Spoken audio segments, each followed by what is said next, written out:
conseguir entender que inteligência artificial não é mais tech.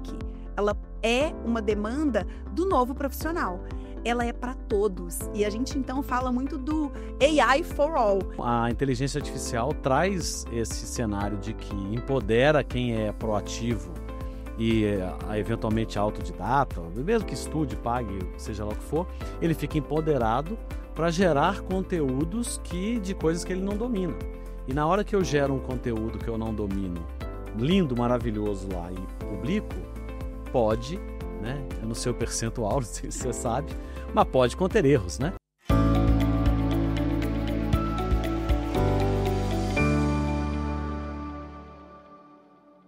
Olá, seja bem-vindo ao José Adriano Talks. Nosso podcast é apoiado pela Bluetex, Grupo LPJ, MeetSafe e KT Group. Hoje nós vamos falar sobre liderança, cultura e negócios com inteligência artificial. E para isso nós estamos recebendo Rafaela França. Rafaela, conselheira, empresária, investidora de startups, executiva e educadora. E hoje ela vai falar também para nós aqui de um projeto novo dela, que é a Exponential, que ela é fundadora. Bem-vinda, Rafa. Muito obrigado por você estar aqui conosco. Zé, um presente estarmos aqui juntos. Somos aí colegas dessa jornada e muito obrigada pelo convite. Bora juntos aí poder somar com um pouco mais do nosso conteúdo, o que a gente pode fazer do que na prática as organizações estão se readaptando a essa nova era da inteligência artificial. Muito bom. Fala um pouquinho do que você tem feito hoje nesse ambiente de investimentos, startups, inteligência artificial. Vamos lá, gente, deixa eu contar, Zé. Primeiro que está sendo assim, a vida é um ciclo delicioso de se viver, né? E é mais sobre viver do que sobreviver. Então, eu gosto de trazer essa visão, porque nessa tônica eu tenho desenhado aí, tanto nos negócios, né, estando como conselheira do mercado tradicional. Então, aí tenho empresas como a Rede Mater Dei de Saúde, em que eu faço parte de um conselho fiscal. Temos aí a rede do Grupo Brinjel, é um grupo do Norte, onde eu também faço parte de algumas cadeiras de conselho lá. E estando nos boards, a gente viu as empresas muito tensas de como é que elas iam se organizar diante dessa nova era da inteligência artificial. Eu gosto de dizer que não é a era da inteligência artificial, é uma era de ultratransformações. A inteligência artificial é a temática que, se a gente quiser dizer, é o hype, é a moda que está sendo dita hoje. É isso aí. Mas, dentro dos boards, a gente identificava um medo. Como é que eu vou me posicionar? Como é que eu faço com minha equipe de tecnologia? E, impulsionada por essas discussões e com o DNA da educação, nós construímos aí a Exponential. A Exponential é uma empresa que está há 1 ano e meio no mercado.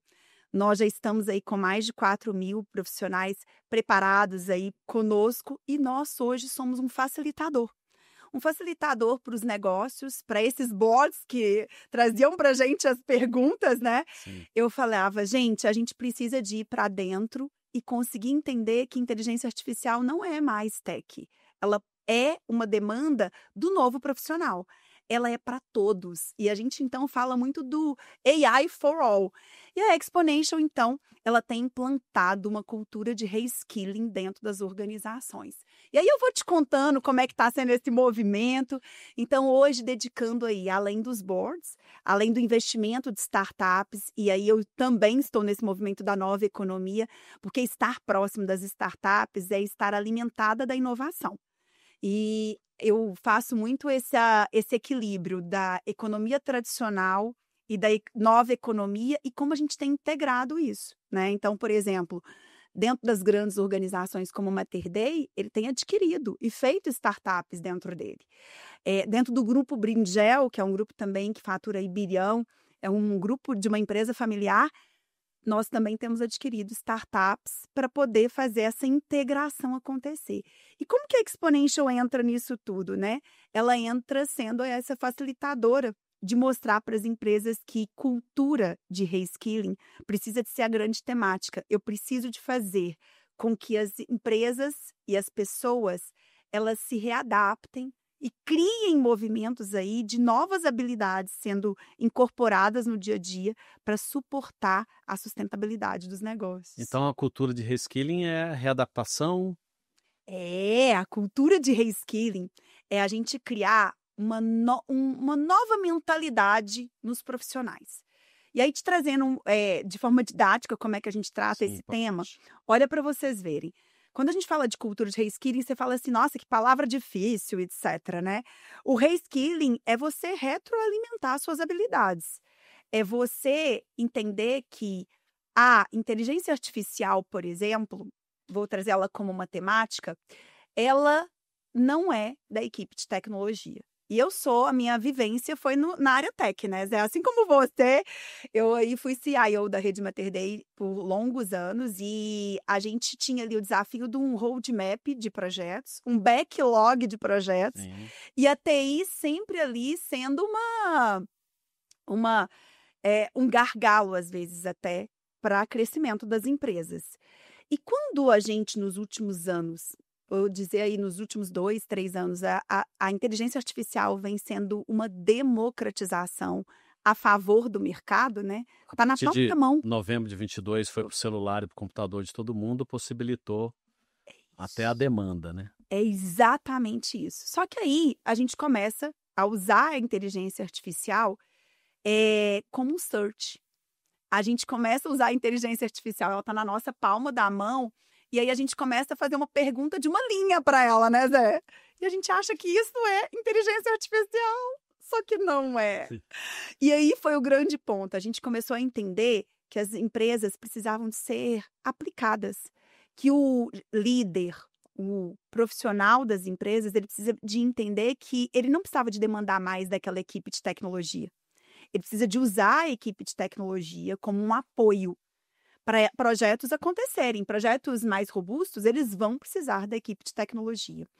Mas o tesouro acontece quando um analista contábil, um analista jurídico, um gestor da área de vendas começa a construir seus próprios agentes.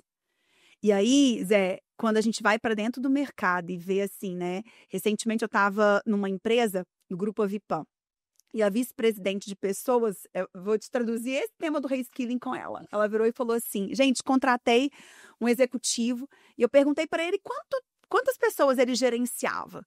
E esse executivo me trouxe que ele gerenciava 15 humanos e 25 agentes de IA. Essa é a nova era. 25 agentes de IA, então eu tenho agora 25 máquinas para poder gerenciar. E aí o reskilling vem sobre isso. Nós, profissionais, temos que agora conversar com a máquina, ter a mesma linguagem dela, usá-la como um copiloto. Só que para isso eu tenho que começar a entender que eu não vou mais só demandar da área tech, eu tenho que me transformar. A demanda tem que ser gerada pela área de negócio. É isso. E, eventualmente, até executada. Ela vai ser executada, Zé. E aí eu te trago isso. Ela vai ser executada muitas vezes pela área de negócio. E o backlog da TI, ele vai começar a ser mais estratégico. Porque hoje, no backlog de TI, dentro das empresas que viram esse gargalo, é porque estão lá projetos mais simples a mais avançados. Só que agora não.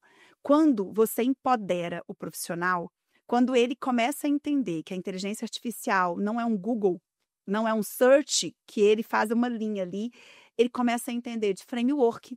Como é que eu converso com a inteligência artificial? Como que eu posso construir meus próprios agentes? Como que eu posso gerenciar esses agentes? E você sabe que a nossa preocupação agora é como é que eu gerencio a máquina. Sim, claro. Como é que limita? Como é que eu uso a máquina como responsabilidade? É. Então, você entende que a mentalidade do profissional tem que mudar. Isso é o reskilling. Isso é você fazer com que o profissional amplifique o seu pensamento crítico. E, principalmente, sabe, Zé, uma coisa que a gente tem visto nas empresas, nós estamos vivendo num tempo de empresas doentes. Olha para você ver as estatísticas. O Brasil, segundo o CAGED, hoje ele é o segundo lugar em burnout e o primeiro em turnover. Sabe o que é isso? As pessoas, elas vivem na pressão o tempo todo. Vamos lá, vamos voltar na minha cadeira de CIO. Eu não tinha tempo de respirar. podia trabalhar 14 horas. E nunca cumpria o que precisava. Você concorda aí? A gente está sempre devendo. A gente está sempre devendo, gargalo. E a gente está assim, nossa, eu tenho que entregar mais. E aí você não consegue entender que nessa nova era da IA, ela vem como um ato de sobrevivência das empresas e até das pessoas. Em que agora eu, analista contábil, consigo criar agentes para poder fazer uma determinada função em que antes ele tinha que ficar fazendo. Exemplo, um agente para um analista contábil é um reporte. Ele já deixou o agente preparado para ele executar de forma mecânica. Sim. E aí, o analista contábil, o gestor contábil, ele vai lapidar o que o agente criou. Ele vai usar a inteligência estratégica dele, ele vai liberar o tempo dele daquelas coisas mecânicas e vai usá-lo de forma estratégica. Esse é o grande tchan. E aí o reskilling, ele vem da gente mudar a forma como as pessoas pensam, a forma como elas estão acostumadas com as suas habilidades. E como que a gente consegue conectar aí a nossa inteligência humana e a inteligência artificial, considerando que uma grande parte está seguindo o infeliz caminho de querer que a inteligência artificial faça tudo e, eventualmente, utilizando a inteligência artificial para muitas coisas que precisaria ter, né, uma inteligência humana antes ou durante esse processo. Então, como que você visualiza isso? Zé, ótimo ponto. Vou só te contar o seguinte. Primeiro ponto, a inteligência humana ela é o piloto. E a inteligência artificial tem que estar como copiloto.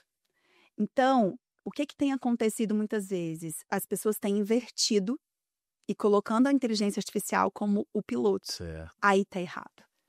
Então, tem algumas temáticas que a gente traz como o exemplo de como fazer essa jornada acontecer. Primeiro, eu preciso de mudar as pessoas. Para eu poder aplicar inteligência artificial nos negócios, fazendo esse reskilling de profissionais, eu preciso de fazer com que a pessoa mude. Elevando a pessoa, eu elevo os negócios. E eu uso a potência da inteligência artificial. Então, primeiro, tem que ter método. E aí, hoje na Exponential, a gente vem desenvolvendo alguns métodos para ajudar as empresas a fazerem isso acontecer. Uma mudança e uma cultura de reskilling você não faz com um treinamento. Você faz com uma jornada. O que a gente tem feito hoje nas organizações? Jornadas de 100 dias, de 120 dias, de 180 dias. Então, são jornadas, assim, razoavelmente longas. Isso. Que você já tem uma dificuldade, imagino eu, inicial, que da empresa entender que não é algo para a semana que vem ou para o mês que vem, que ela precisa ter um período de preparação. Uma preparação. Você não muda a mentalidade, você não muda a habilidade das pessoas do dia para a noite. E eu falei empresa, mas eu queria te perguntar antes para você responder já nessa linha. O que você está falando está direcionado para o profissional pessoa física e ou para a empresa ou para um dos dois? Olha, a inteligência artificial aplicada a negócios, ela está direcionada para ambas as partes. Sim. Na Exponential, o nosso core é ajudar as empresas. Certo. Então, a gente trabalha dentro das empresas nessa jornada e cultura de reskilling. Só que a gente entra dentro das empresas como o primeiro passo é entendendo as pessoas. Qual é o nível dessa empresa? Então, a gente faz um AI Map. Nosso método, ele parte de um mapa de entender como que aquela empresa está, como que aquelas pessoas hoje lidam com a temática de inteligência artificial. E aí, a partir de um mapa, a gente desenvolve uma trilha customizada. Certo. E aí está o outro ponto, Zé. Para mudar a mentalidade das pessoas, elas precisam se enxergar. Então, não adianta eu colocar um treinamento de prateleira para que ela possa consumir aquele conteúdo se ela não vai se enxergar. Então, parte das dores. Saber que o ChatGPT existe, que eu consigo lá uma ajuda para fazer um brigadeiro, para ver uma viagem, não quer dizer que ele está entendendo o que pode fazer para a empresa e é aí que você puxa ele para isso. Quem já usa um pouquinho, vamos dizer, né? É isso. Na Exponential, a gente acredita que a jornada tem que ser customizada à dor dela.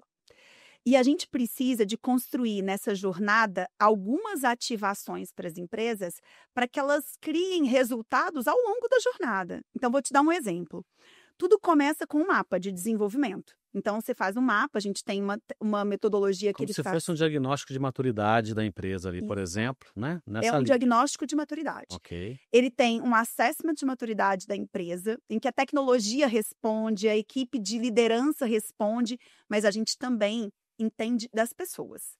Porque essa mudança só vai acontecer se você mudar as pessoas. Então, por isso, quando você pergunta, é sobre as pessoas, é sobre as empresas. A base são as pessoas. Se você não mudar as pessoas, você não muda a empresa. Desse AI Map, a gente entende qual que é o diagnóstico. E a gente tem uma clareza de ter uma atitude ambidestra para esse desenvolvimento da jornada. Essa ambidestria vai de olhar como que no top-down eu estou avaliando essa temática de inteligência artificial aplicada a negócios. Então, eu tenho um mapa de aplicação de IA para negócios, eu tenho uma estratégia. As empresas estão fazendo IA sem estratégia. Ah, sim, com certeza. E aí, a gente olha no top-down. E aí, a gente olha no bottom-up. Como que eu posso transformar essas pessoas para conectar a essa estratégia? Então, esse mapa, ele nos direciona a trilha.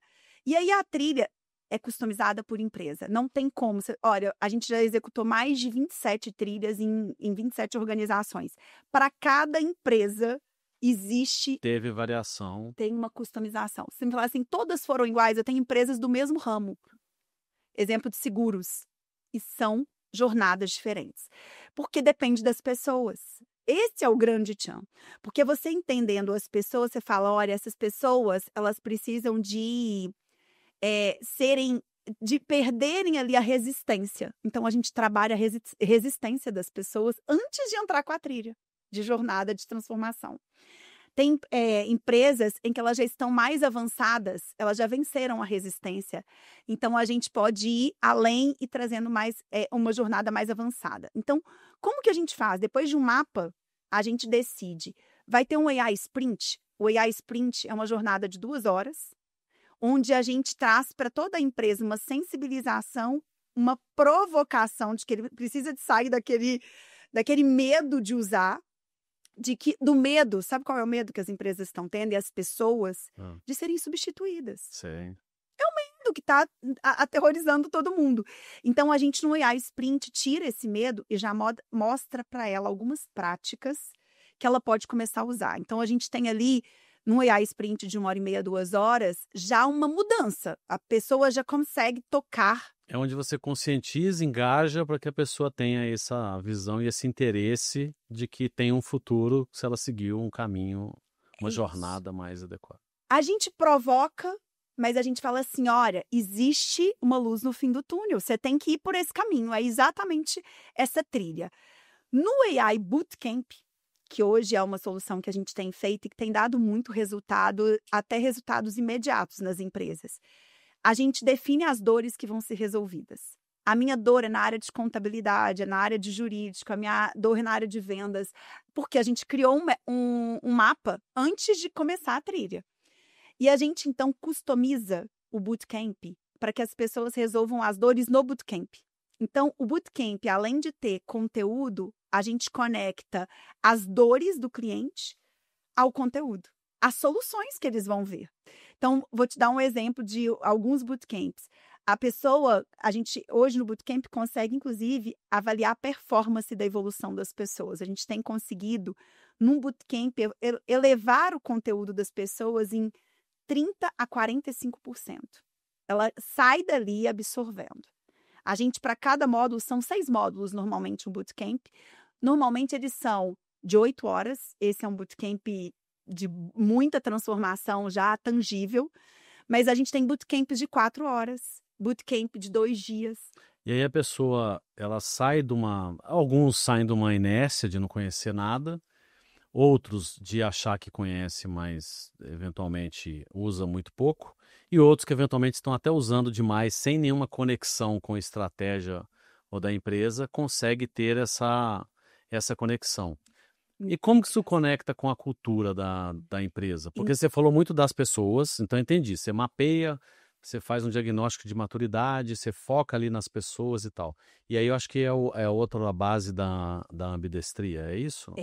Aí a gente entende, ao longo de um dia, quais são os itens que a gente vai mudar nas pessoas. Então, ali tem momentos que a gente está trabalhando até eliminar as resistências. A gente usa, por exemplo, a minha área de contabilidade é muito resistente. A gente foca em trazer a temática da contabilidade e trazer as pessoas para solucionarem. Aí é um grande ponto. Dentro da dinâmica de um bootcamp, a gente tem desde conteúdo, exercícios práticos o tempo todo, mão na massa, que a pessoa precisa, Zé, de fazer acontecer. E hoje a inteligência artificial possibilita que você efetivamente faça e entregue de uma maneira muito mais rápida, né? No bootcamp ela já Num faz. processo de treinamento ali na trilha focada naquilo que a pessoa precisa, ela já consegue entregar já algo que ela vai utilizar efetivamente. Exemplo, esse último que a gente fez, ela entregou 12 agentes, 25 projetos aplicados. E aí, né, a gente tem feito bootcamps que eles podem ir até 150 pessoas. E a gente tem gostado muito da temática presencial, ela traz uma transformação, inclusive de integração e projetos multidisciplinares, e a gente tem feito também online. Se você me perguntar assim, qual que tem mais transformação? É o presencial. Então, mas isso é muito interessante, né? Porque essa questão do online e presencial é polêmica. É polêmica. E a gente está falando de inteligência artificial, que é algo, né, altamente digital, atualizado. E você está dizendo que na vivência de vocês, você vê um ganho mais efetivo quando as pessoas estão no presencial. Muito legal. Olha, a gente tem feito bootcamps de empresas que são 100% online. E elas levam os profissionais e os líderes para um movimento presencial. Olha, os presidentes que tiveram com a gente nos 2 últimos agora se emocionaram, Zé, de ver aquelas pessoas juntas de novo. Porque, olha, quando você olha no olho, quando você conhece a pessoa que você só vê pela tela, é diferente. Quando você toca na pessoa, né? Claro. Então, esse movimento, eu costumo dizer que é uma atmosfera que você cria mesmo. E aquela atmosfera de transformação, você consegue criar no presencial que você não consegue ter a mesma vivência no online. Você já sai em vantagem, né? Você já sai em vantagem. Já quebra o gelo já das pessoas. Exatamente. Então, Zé, nesse bootcamp, a gente já consegue ver performance das pessoas de até 45% melhores do que elas começaram, em média. Tem pessoas que não sabem entrar na inteligência artificial. Olha, o último que a gente fez, as pessoas não sabiam onde entrava no Copilot e a empresa usava a Microsoft. Estava lá já disponível gratuitamente e ela não sabia nem o que era. Ela não sabia usar. E aí as pessoas olham para você com o olho brilhando e falam, nossa, agora eu posso fazer isso acontecer. E elas saem, criando agentes de IA. Então, ela cria seus próprios agentes para resolver suas dores. Sim. E aí, depois disso, não para por aqui. Como eu te disse, é uma jornada. O bootcamp, eles são ativações de alta densidade, que a gente chama. E a gente traz ali uma intensidade para aquele dia. Mas precisa de ter outros momentos. Então, a gente cria o que chama de AI Nexus. São momentos em que a gente conecta a continuidade. Então, são mentorias coletivas nas empresas. Às vezes, a gente faz focado em alguns setores. Então, o AI Nexo focado no setor de vendas, que é o nosso objetivo. Um AI Nexo focado no setor de contabilidade. A gente, inclusive, foca 1h30 com essas pessoas no pós. Aí pode ser online, tá? Porque aí ele já está desenvolvendo já os agentes, ele já entendeu como é que funciona e aí precisa sempre de uma ajuda, até com atualização, né? Porque dificilmente, aí não sei se dificilmente vai caber, mas ele entendeu o que é, aprendeu a usar. Semana que vem já sai um monte de coisa nova, o mês que vem já sai um monte de coisa nova. E esses profissionais, vamos pegar o exemplo da contabilidade, do fiscal, do comercial, eles estão lá trabalhando com foco no negócio, né? E dificilmente eles vão conseguir acompanhar toda a evolução da tecnologia. Então, é importante eles estarem o tempo todo acompanhando o que está acontecendo para que melhore esses agentes, né? É isso. E aí a gente vira uma tração para eles, de eles se encontrarem, da gente focar numa temática. Então, o AI Nexus, ele é uma conexão de pontos. Depois que eu aprendi, que eu já tenho uma série de conteúdos que veio de um bootcamp, como que eu conecto pontos, me atualizo, e aí a gente faz alguns AI Nexus, e a gente, às vezes, faz bootcamps específicos por área. Então, às vezes, vai ter um bootcamp só para a área de vendas, e a gente sai com todos os agentes da área de vendas desenvolvidos ali.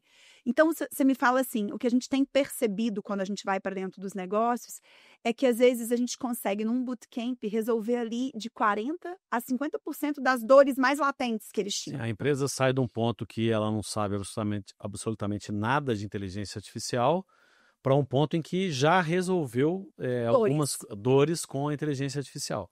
E isso no conselho e aí óbvio que não só nos conselhos que você participa, né, mas dos contatos, você vê que o conselho está demandando isso ou a empresa está demandando? Como que você vê essa necessidade de algumas empresas que geram demanda e a inércia de outras que nem o conselho, nem ninguém está fazendo nada?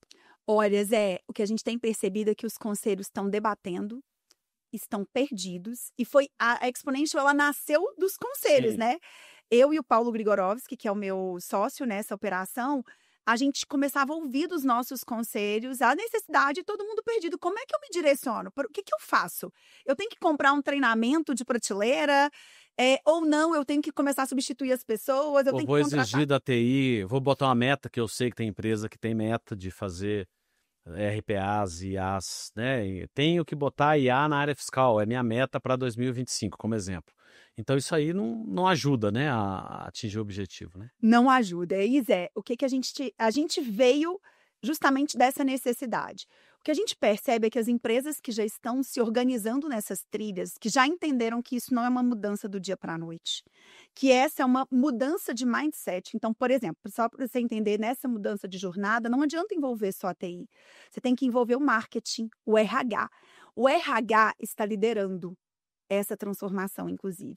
Se é uma mudança e uma cultura de reskilling, e quem hoje ajuda as empresas nessa parte de treinamento, de desenvolvimento humano, é o RH e TI estão se fundindo, inclusive. Inclusive, recentemente, semana passada, na Você S.A., saiu que em 5 anos, RH e TI estarão se fundindo. Eu não vi essa. Depois eu vou te compartilhar essa reportagem. É emblemático, porque o RH está liderando. E você vê isso? A gente vê isso. Onde a gente está? Agora, a gente também está em muitas outras empresas e que estão com medo e estão na inércia. Estão entendendo assim, isso é mesmo um hype. Então agora, né, você viu as últimas reportagens têm trazido uma onda de que isso é hype mesmo. Os projetos de inteligência artificial não estão trazendo retorno, né? Então, quando a gente olha para isso, eu acredito que as empresas também estão olhando de uma forma míope para o processo. Elas esquecem de olhar a conta do turnover, a conta do burnout. Aí ela só olha o ROI do projeto. Então, acho que a gente tem conseguido trazer para as empresas essa amplitude de visão, de que ela não pode olhar para um projeto, ela tem que olhar para uma jornada e que ela vai ter que reinventar, os profissionais delas terão que ser reinventados. Porque as funções que existem hoje não existirão no futuro. Isso a gente já tem claro. Então, eu preciso de requalificar as minhas pessoas. O reskilling é a requalificação. E você acredita que a cultura das empresas hoje ela é uma barreira ou um incentivo nesse processo? Ela hoje é uma barreira quando ela está com medo e não está fazendo movimento. Agora, aquelas empresas que entenderam que tem que fazer um movimento de mudança, isso é um facilitador. Agora, não adianta, Zé, achar que isso vai ser feito por uma pessoa. Tem que ter a estratégia top-down e a estratégia bottom-up. Então, é essa atitude ambidestra que está fazendo a mudança. E aí, a gente tem trazido muito a responsabilidade para o RH. E o RH, ele tem que deixar de ser recursos humanos e ele tem que virar um reskilling hub. O RH tem que deixar de ser recursos humanos e virar um reskilling hub.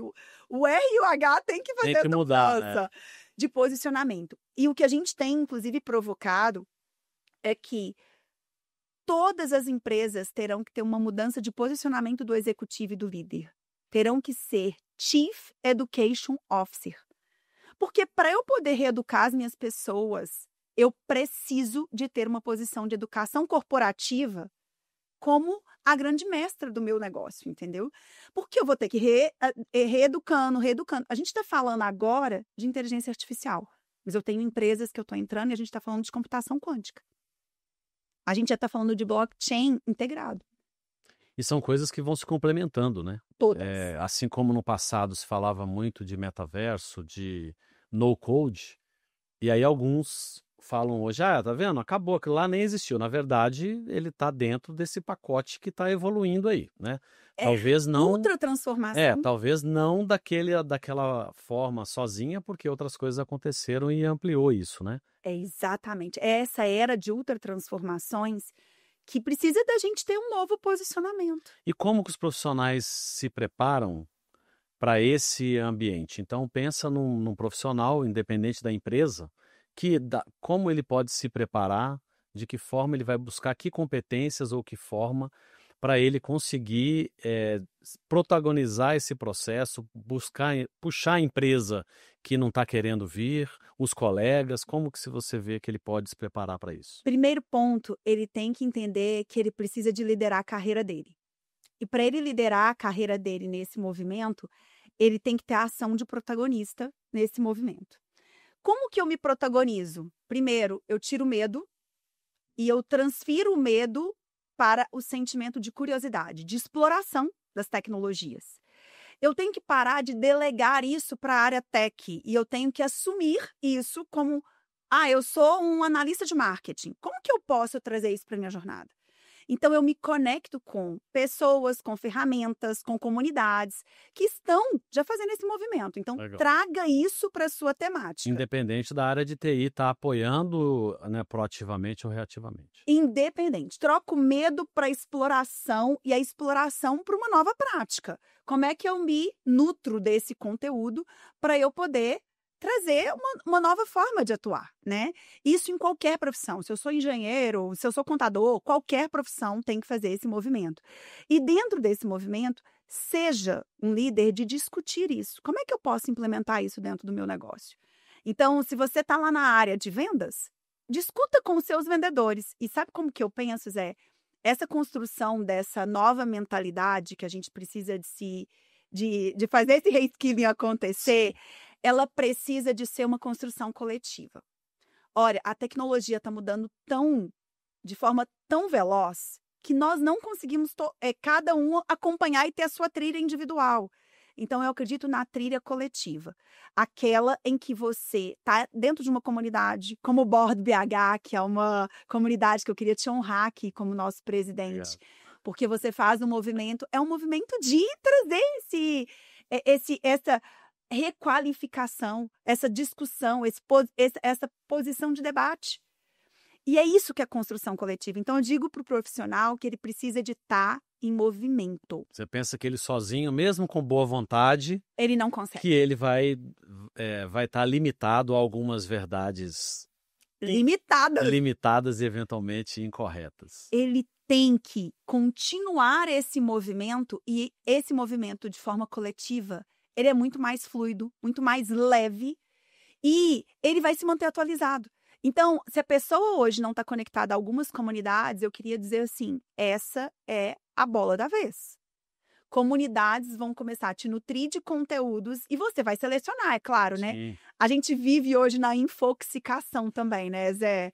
E o Walter Longo falou muito isso e eu falo assim, a gente precisa de trazer a nossa curadoria, do que eu quero e do que eu não quero. Semana passada eu te mandei, né, Zé? Falei, Zé, você não para de produzir seus conteúdos, não, porque eles são muito importantes para mim. É sobre isso. O Zé Adriano, que é uma pessoa que eu compreendo que o conteúdo dele gera valor para mim, eu continuo. Mas o X não contribui, eu me afasto. Hoje a gente vê muito, até por conta da inteligência artificial, essa situação de muitos pseudo-especialistas, né?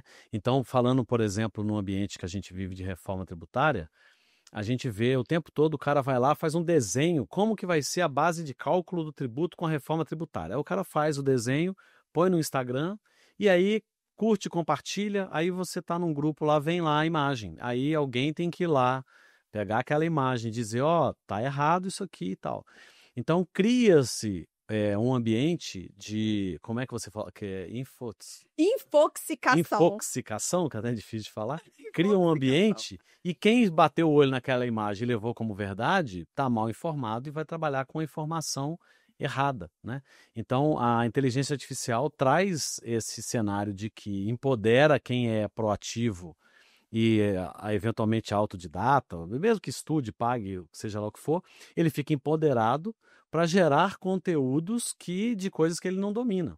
E na hora que eu gero um conteúdo que eu não domino, lindo, maravilhoso lá e publico, pode, né? Eu não sei o percentual, não sei se você sabe, mas pode conter erros, né? Total. Então, eu sempre, quando eu gero, eu gosto muito de gerar os resumos lá no Notebook LM, Adoro. e aí eu compartilho sempre, depois de uma palestra, de um evento, e eu sempre compartilho e eu sempre coloco entre parênteses, gerado por IA, e depois pode conter erros. E beleza, porque a pessoa vai ouvir aquele resumo da palestra e eventualmente ele pode falar, né? Ao invés de falar IBS, ele pode falar ISS, ele pode falar uma coisa qualquer. Mas quem não usa como copiloto, e aliás eu acho, né, que a Microsoft foi muito feliz e rápido Muito feliz. de pegar o nome do Copilot, né? E é a melhor forma, se ele não usar como copiloto, né, quiser usar como base, como piloto, realmente tem muito risco, né? E aí, Zé, isso faz a gente ver que o profissional, ele deve usar a IA como copiloto e principalmente para aquilo que é mecânico. Mas você trouxe um ponto que é fundamental, é o pensamento crítico. A curadoria, isso tem que ser o humano que tem que fazer. Ele tem que dizer, esse conteúdo não faz sentido para mim, mas esse aqui faz. Essa comunidade antes fazia sentido, agora ela não faz mais. Então, essa sabedoria do pensamento crítico é o ponto de atenção que eu chamo para os profissionais. Deixa essa parte, por exemplo, hoje eu uso muito IA no meu dia a dia, no meu hábito, na minha rotina. Ela faz as coisas mais mecânicas, mas eu não delego a ela a minha inteligência, a minha sabedoria. Então, se eu quero trazer, por exemplo, as minhas reuniões de conselho, todas ela já prepara. Eu tenho agentes de IA por reunião. Só que ela prepara para mim. Agora, a minha inteligência humana é que vai dizer isso aqui está certo, isso aqui não está certo, isso aqui eu vou buscar de outro lugar. Então, essa escolha tem que ser humana. E aí eu falo do seguinte, né? A gente tem que tomar um cuidado imenso. Porque a inteligência artificial ela pode ser usada para o bem, como a gente trouxe aqui alguns bons exemplos. Sim. Mas ela também pode ser usada para o mal. E o impacto dela é exponencial. A gente tem visto isso, né? E aí, quando a gente fala o impacto exponencial para o mal, ele também acontece. É o exemplo dos ataques cibernéticos, né? Então, a nova Guerra Fria. As empresas têm dificuldade de combater os ataques porque elas têm que usar a inteligência artificial para buscar combater, mas quem está atacando está lá na frente inclusive com eventuais inteligências que nem estão disponíveis, né? Ou plataformas ou sistemas que nem estão disponíveis para as empresas como um todo, né? É isso, Zé. E aí, se a gente não trouxer para o centro a essência, a verdade e o pensamento crítico, a gente vira uma máquina. É isso aí. E aí, a gente tem que trazer essa responsabilidade para nós. A governança de IA é uma temática que as empresas e as pessoas têm que trazer para si e dizer assim, é eu que tenho que estar nesse piloto. É isso aí. Rafa, muitíssimo obrigado. Acabou. Foi muito bom. Passou muito rápido, né? Dá vontade de continuar esse papo delicioso. Muito obrigado. E para você que ficou conosco aqui, nos acompanhou, né? Esse episódio e os demais estão disponíveis no YouTube e nas demais plataformas de áudio. Comentem, podem sugerir temas e convidados, vai ser um prazer, né, ouvir aí um feedback de vocês e trabalhar nessa linha. Para conteúdos de compliance, tecnologia, inteligência artificial, reforma tributária e sistemas que a gente tem trazido para cá, liderança, cultura, @JoséAdriano e @MitSafe. Nosso podcast é apoiado pela Blutex, MidSafe, Grupo LPJ e KT Group. Muito obrigado e até a próxima.